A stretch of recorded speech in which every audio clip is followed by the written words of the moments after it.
I think like if you're a drum and bass producer, you just become familiar with the different varieties of Amen.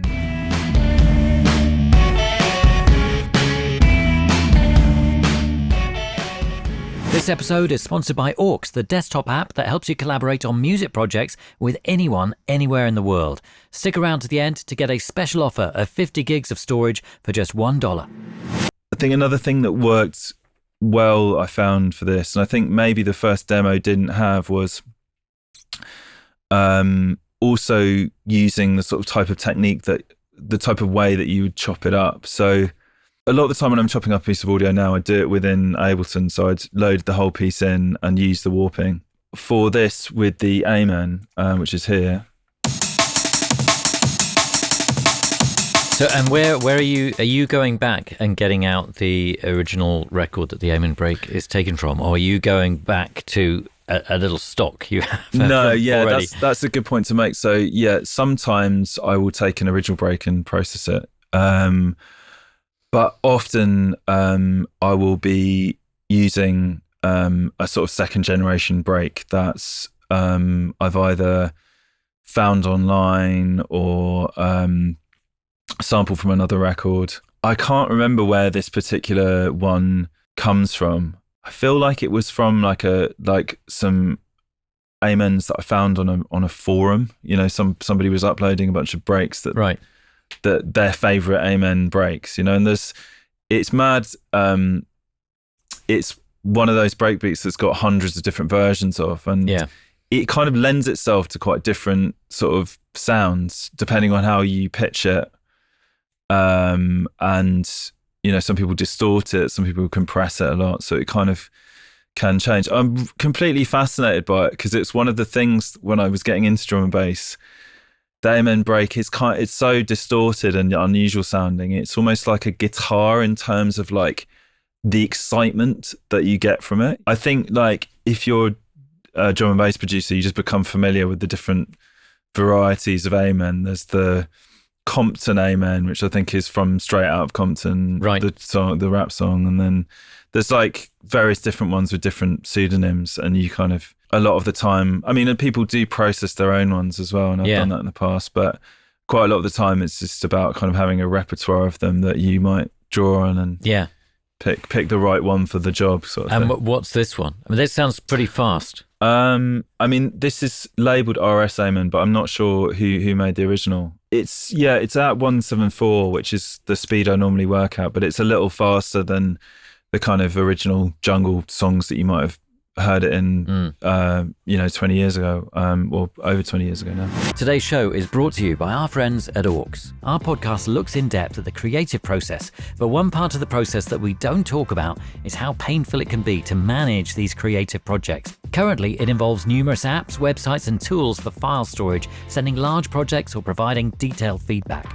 The team at Aux are here to change that. The Aux app keeps your DAW project synced up in the background, so you don't have to wait for your collaborators to upload their latest version. And what's unique is that you can leave detailed, time-stamped comments on the track and project stems, making feedback so much more precise and easy to manage. You can also relax knowing your projects are backed up too. The app is free for up to 10 gigs of project files, but there's a special offer for Tape Notes listeners. 50 gigs of file storage for just $1 per month by using the code TAPENOTES, all one word, when you subscribe to the starter plan.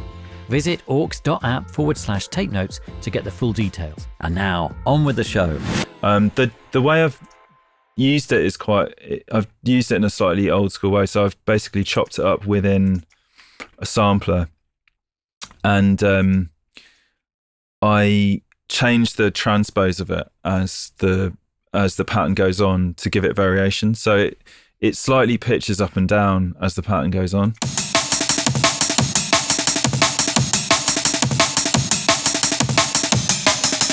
Pitches down there, pitches back up.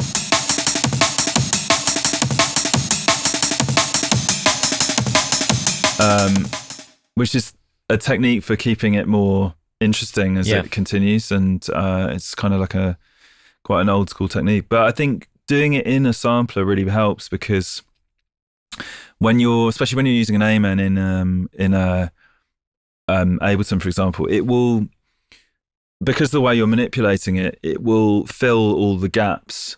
Whereas I think in this method of working, you end up with like little silences depending on how pitched up it is, which just gives it a bit more definition.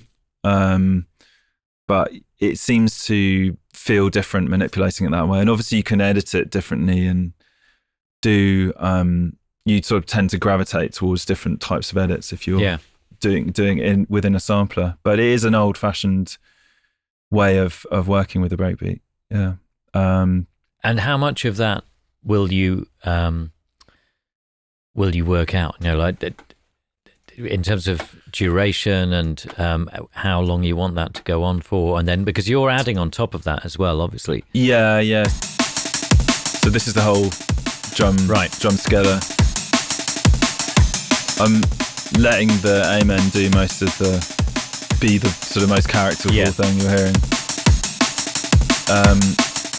There's just tons of layering that you get used to doing, I think, especially in drum and bass, because you're sort of filling out layers of treble often. So there's I always end up with hundreds of hi-hats doing different things. And I guess you're just trying to make everything feel like one thing rather than feel like loads of layers. And it's probably a lot of experience as to what layers work, and also just building up a big sample library of things. This is one layer that I sometimes use a lot with breakbeats. If they've got kind of 16ths in them, just nicely fills out the top end and it's quite wide sounding.